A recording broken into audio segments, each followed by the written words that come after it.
सर्वांना Rupali delicious kitchen मध्ये आपलं स्वागत आहे। आज आपण रवा डोसा बघणार आहोत।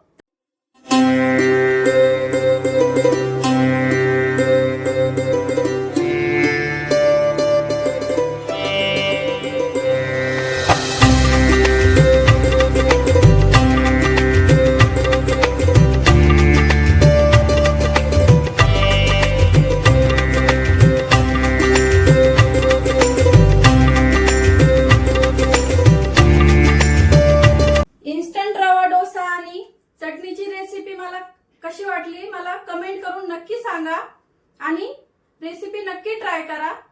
खूप छान क्रिस्पी झालेत एकदम असे डोसे। तुम्ही नक्की ट्राय करा। रेसिपी आवडली असेल तर लाईक शेअर करायला विसरू नका आणि रेसिपी नक्की ट्राय करा, कारण घरचं जेवण हे खरंच स्वादिष्ट असतं। आणि नवीन अशा छान छान रेसिपी सोबत पुन्हा भेटूया। तोपर्यंत बाय बाय।